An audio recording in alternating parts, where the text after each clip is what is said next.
Welcome to Heels in the Courtroom, a podcast about successfully navigating law and life, featuring the women trial attorneys at the Simon Law Firm. Welcome back to Heels in the Courtroom. This is Megan, and I'm here today with Liz, Amy, Erica, and Elizabeth. And we are talking today about something that I think we've all experienced at some point or another in our careers, and I think a lot of professionals experience, and that is burnout. I know our firm has been feeling really busy lately, and so this is something that's been at the forefront of our minds. And so Amy and Liz, I know you guys have a trial coming up. Have you been experiencing burnout, and how do you differentiate burnout from regular stress? Can I interject really quick here? I think it is funny that you said, Amy and Liz, you guys have a trial coming up. I think the point is that you each have a trial coming up.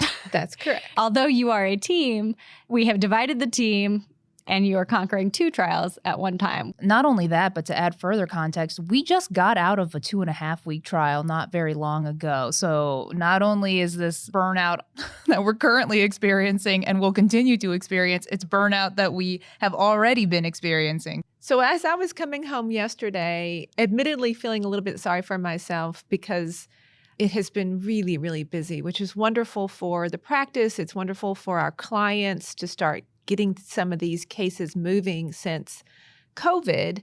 It occurred to me, gosh, I wonder if I'm verging on burnout. I think it's an important self-assessment to do in times of stress, probably not just in times of stress.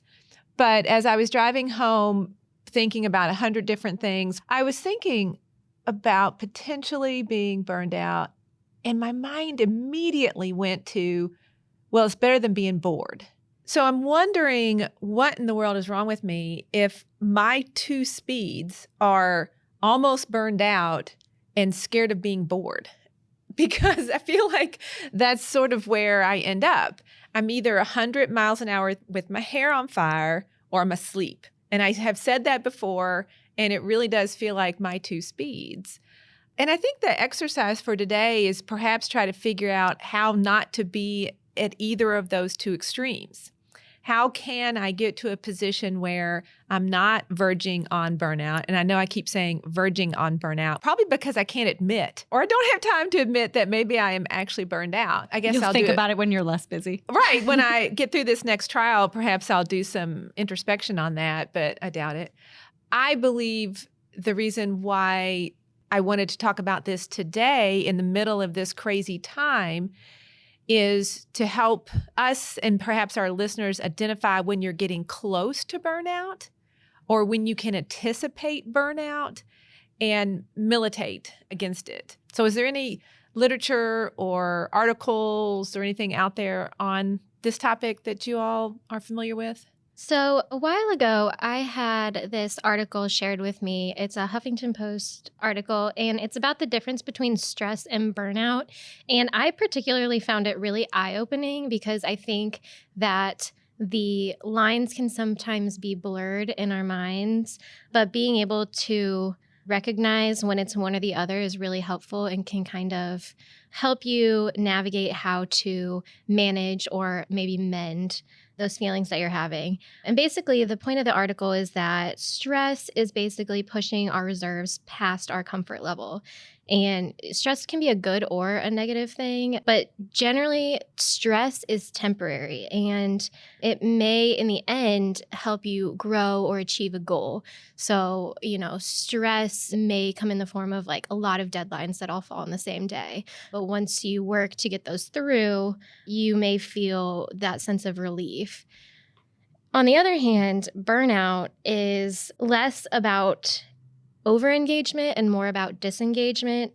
And it's when you get to the point of, I have so much, or I don't want to do this anymore. And it manifests in a lack of motivation, feeling like lack of purpose, emptiness. And this is when it's really unhealthy, and it may also lead to sleep issues, isolation, suffering performance, physically making you sick. And so just recognizing when you are maybe just overly stressed and when you're actually burnt out, I think is a really important thing to keep in mind. And the article gives some tips on how to manage when you're starting to feel burnt out. And those are kind of common sense, but always helpful to keep in mind to find meaning in the work that you're doing. This was the number one tip that the article suggested to combat burnout. So try and keep in mind that what you're doing is for a good purpose. I know with our job that is pretty easy to find. You know, we may get caught up in something, but when you take a step back and remember that what we're doing is to really help someone and help them find justice, that can really be helpful. And then, you know, do good things for yourself, self-care. Those may be hard to prioritize at a time when you're feeling burnout, but taking a step back and remember to do them is always going to be helpful. The most interesting thing I found about that article is that it was suggesting that burnout is going to lead to, like you said, like disengagement and being overly cynical. And I'm like reading that and I'm like, uh-oh, they see me. Like I hate it when we do that. And I realized that I have like 2 triggers that I know like I'm getting a little too far over on that scale, on the stress meter, if you will, and getting closer to burnout. I start getting really irritable and kind of cynical with opposing counsel. And that's where my energy goes. That's who I take it out on, which I guess is, I don't know, for a litigator, probably the healthiest place to go. I don't know. I don't want to take it out on my family or my colleagues. So That's fair. the other thing is work starts keeping me up at night, or it's the thing that I'm thinking about before I go to bed. That's a really terrible feeling. And I know that might be some people's like day to day, like they're always worrying about work, but I really don't. And it's not because I don't care. It's because I've done really well at compartmentalizing, and when I'm home trying to, focus on being home and being off work and being with my family. And if it's creeping into that time, like thoughts about work and the stress about what we have going on, I know that things are out of balance. And it's a terrible feeling. And anytime fighting with an opposing counsel or, working on certain things at work are keeping me up at night, that's when I know that things need to change, or, I just start counting the days till that deadline's over or that trial prep is through or whatever it is. And I experienced that this week. And Amy, I think we talked last night. I told you that a couple of days ago, I was working late after putting kids down, which is always kind of a bad thing if that's when I'm having to go back to work. But I'm coming upstairs and I'm just seething as I'm going to bed, and I can't get, how ridiculous I think this opposing counsel is out of my mind. Like I'm reading their motions and just like big eye roll the whole time. And the next morning I woke up and I was talking to my wife and I was like, hey, let me tell you what's going on and what I'm thinking. And I need you to give me some perspective. Like I can't get a handle on perspective right now because I'm seething at this person so much. And she just said, it sounds like you need to channel all your energy into just beating them. And I was like, yeah, I love it. That's what I'm going to do. Like I wanted to do that. And that, I was getting mad because I was working so hard at beating them in these motions and these deadlines that we have coming up. But something with that just clicked for me. And it helped me gain that perspective that you're talking about, Megan, as far as like finding meaning in what we're doing. It's not just me beating them and prevailing. It's beating them for our client.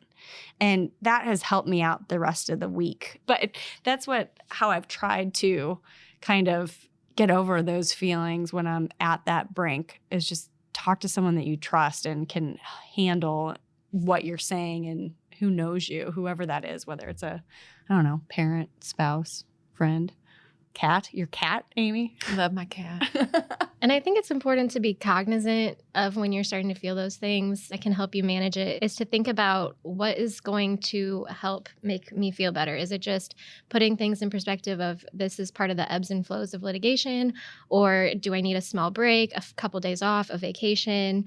Or even, when you get to later in your career, do I need to change jobs, or do I even need to change fields? And it's just important to put in perspective, I think, what is going to help alleviate these feelings.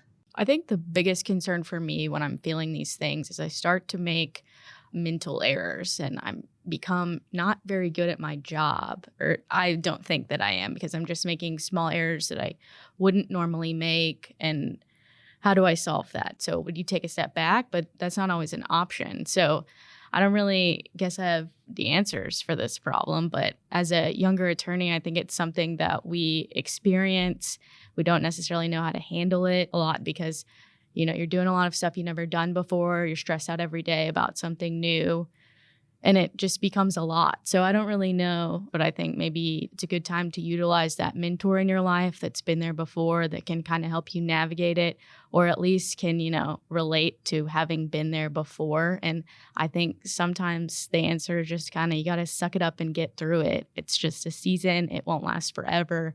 But it is unfortunately part of the job that we signed up for, especially as trial attorneys. Something that stuck out to me about your answer there, Elizabeth, is, being a younger lawyer. It feels like there is a lot of pressure to act like you are okay. And I know that the people around us encourage us to be open and honest about how we're feeling. And I think that comes from a genuinely good place. And it's not something that's just lip service, but we all know the pressure to act like you are okay. And so the number of times I've been asked like, hey, you doing all right? There's a lot of pressure to just say, yeah, I'm good. I know that this comes with the job. And that's not genuinely how we feel, but there's also this concern about, well, if I actually say how I feel, you're going to look weak or you're going to look like you're whiny. And that's not what we want because this job has such a requirement that we put on a constant shield, that we're always ready for the fight, but you can't show that there is any crack in your armor because you have to assume, especially in a job as adversarial as this and as competitive as this, that someone is going to take advantage of that, whether that's opposing counsel or if you work in an office environment where maybe your colleagues are competing with you. That could be a situation where you don't want to lose out on opportunities at your own job because you don't want to appear weak. So I feel like we generally have done better as a collective society about talking about mental health and talking about burnout, but there is still a large stigma around actually being honest with how we are doing because the intense level of competition. And, we joke about that episode on our podcast, Is Everything a Competition? And we all jokingly said yes, but also if everything's a competition, then you're always in it. You always got to be on your game. And admitting to burnout, admitting to stress, admitting that you're unhappy makes you look like a weak competitor. Sorry, I got real dark there. No, it was funny. It's funny because right before you talked, I was ready to interject. And I was going to say, oh, come on. We're all fine. We'll all get through it.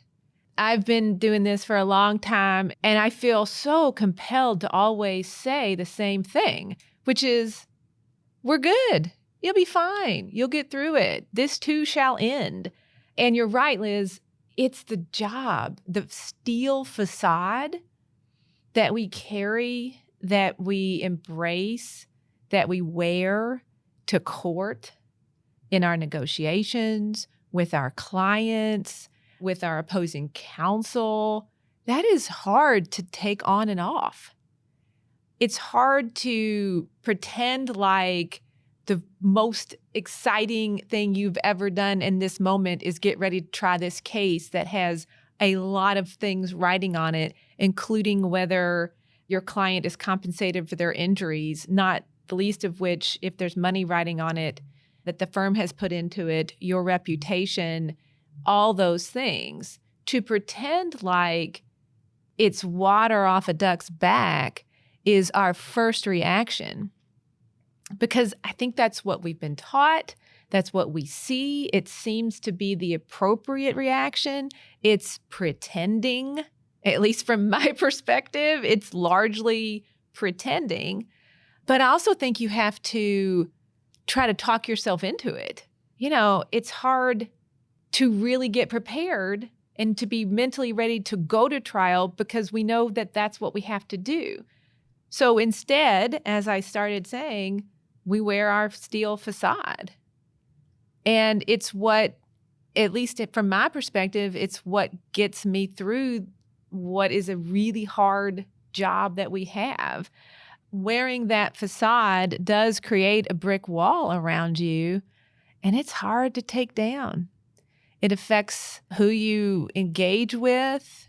It affects how open you are, even in times of non-stress, in times when you really don't have to have that facade up. I mean, I think about candid conversations that I have with old friends, like really old friends that have known me for 40 years or so. Those are sometimes the best conversations that you can have. And I have it with my mom and my good friends that I've had for a long time. And that feels better.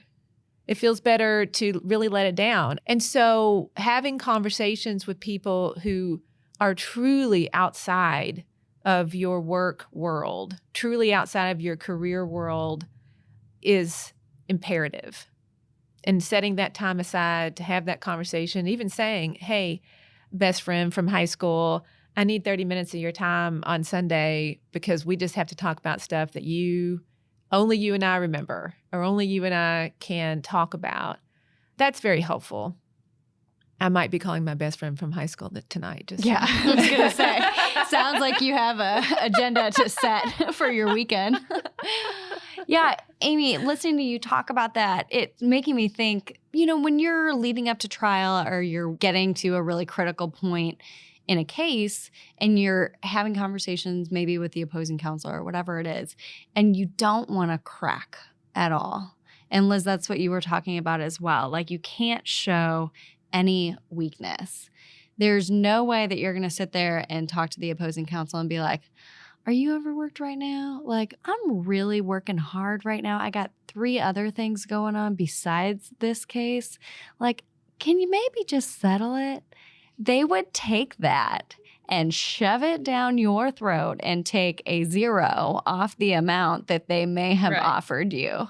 And that's what's so hard, because there's a lot of posturing, and that's part of like keeping up that offensive.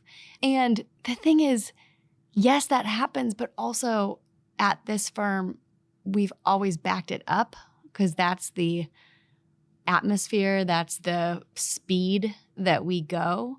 So, as much as you may even be putting up a strong face and, keeping your game face on, even if you want to take it off, you cannot, because that would be the worst thing for your client. It would be hard to say like, oh man, I just really don't want to try that case.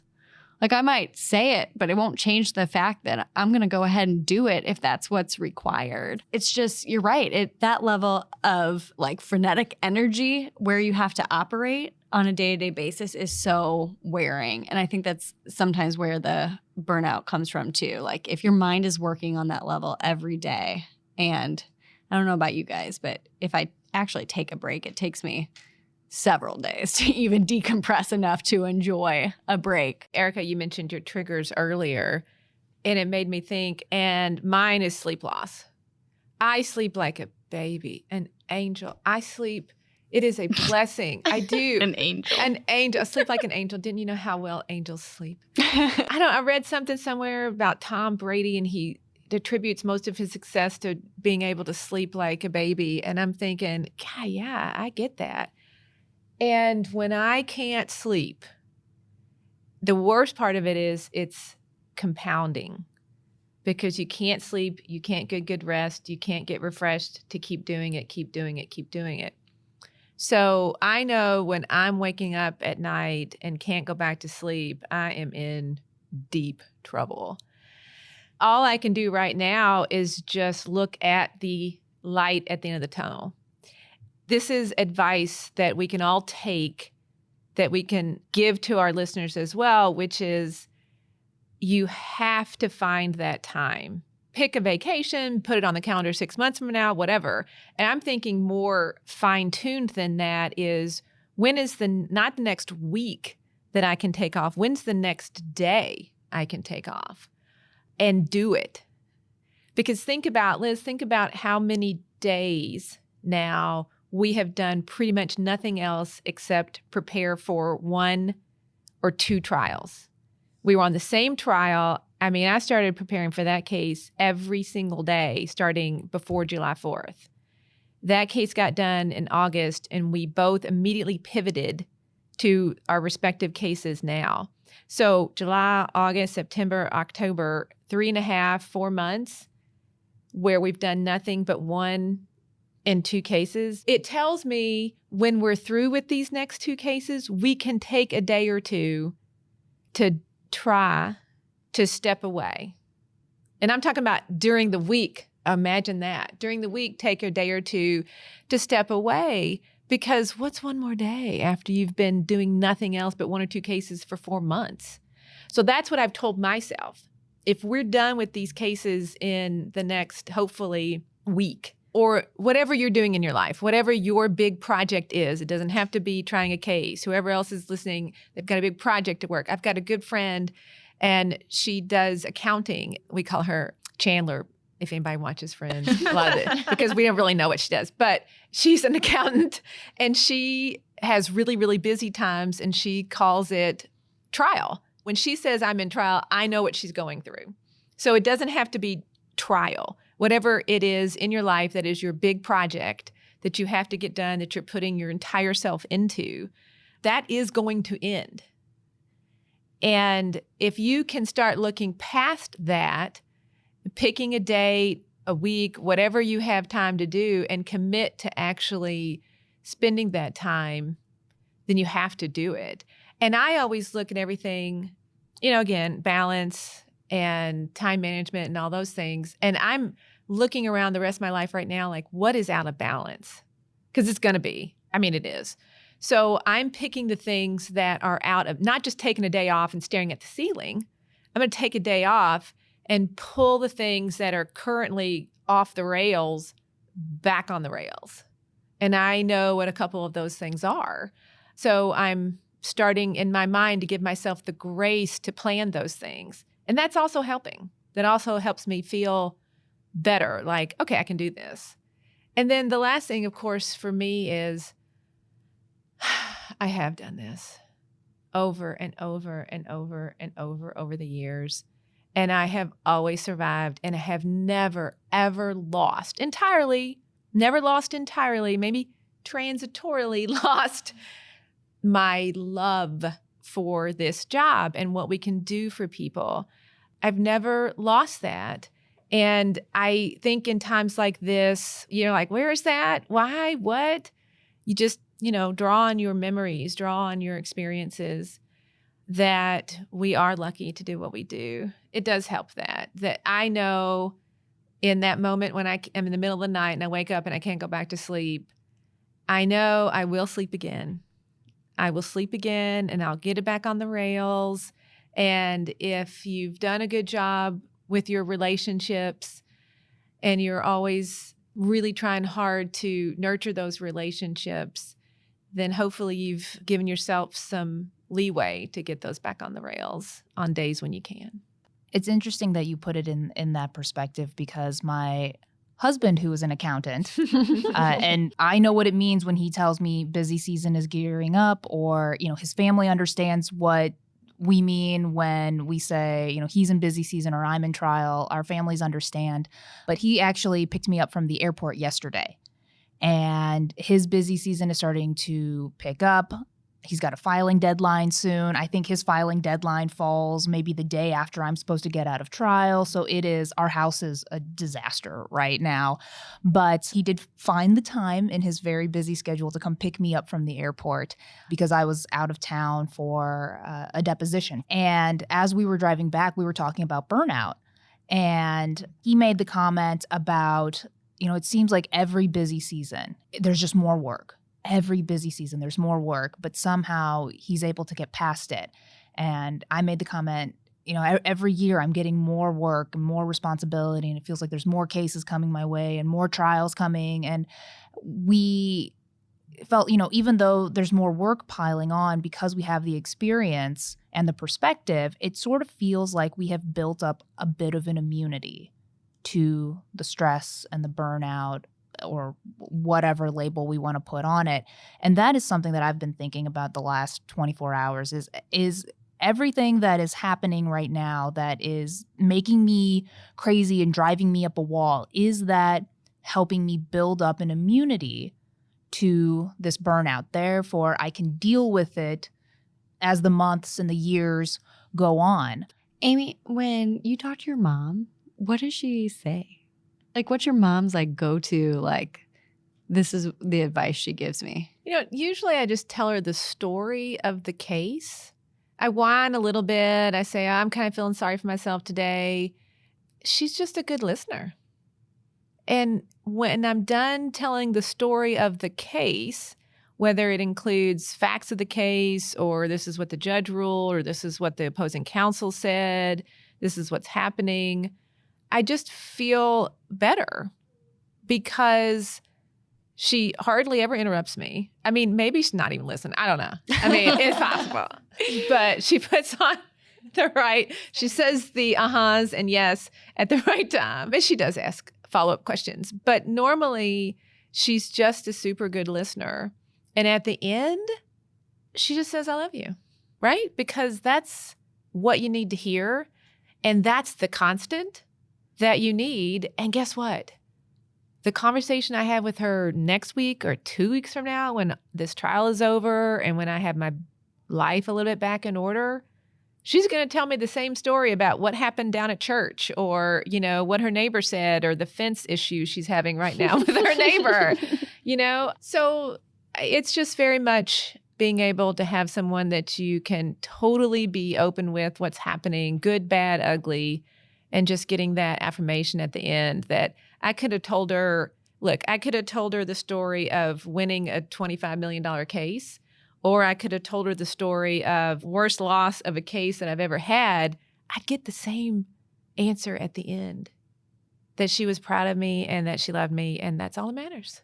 What I try to take away from that is hopefully having that same ability to my friends and family, and really being aware of what people need from me at different times in their life, and being able to read them when they're burning out or everything's fine, or just being able to read the situation. So that's what I've tried to learn. Other than just feeling better, I've also tried to learn and say, how can I be like this to somebody? I feel like if you've got experience that you can share with people to make their lives, careers, choices, whatever, a little bit easier, what a gift it is to be able to give that. I don't think I quite understand folks that aren't willing to spend time doing that, because it makes the mentor just as much better as the mentee, if not more so. But speaking of helping, we did get a voicemail this week from a listener, and I wanted to share it because it was along the lines of really making you feel better about maybe all this is potentially worth it. I don't know. Maybe it could be. This is a young trial attorney in Ohio, and she just called to thank us for producing the wonderful Heels in the Courtroom podcast. She's a newer attorney doing her first jury trial recently, and she said she found our podcast incredibly helpful, and she's sure some of the strategies that we shared with her helped her win her case. So kudos to her for that success, and well wishes to her for the future as well. I think what's really the takeaway from this conversation for me today is that everyone experiences some form of burnout. And the important thing to keep in mind is there's always going to be a light at the end of the tunnel. That may look different on different days. I know for Amy and Liz, who are going through trials right now, it's going to be maybe a bigger relief. It's going to result in taking a day off or vacation. For me right now, it's today. I had a really busy last 2 weeks, not preparing for trial, but with a lot of written motions, very lengthy written motions. And I've worked all weekend for the past 2 weekends and stayed up late doing things because they just had to get done. And today at noon or something, I turned in my last thing that's due for a while. And it was just this sense of relief. And I have plenty of things that I could start, but I was talking to another attorney and they said, just enjoy your weekend. So Right. that light at the end of the tunnel may look different. It might just be a half a day where you feel like you can breathe again, but to just know that those days are coming. And Amy, I just want to back to the point that you made at the very beginning of this discussion was lingering somewhere between boredom and burnout might be something that we want. But I'm going to turn some of your own advice back against you that you gave me 2 weeks ago when I said it's been crazy with trial schedules and everything. And I feel like I haven't taken a breath since I started this job a couple months ago.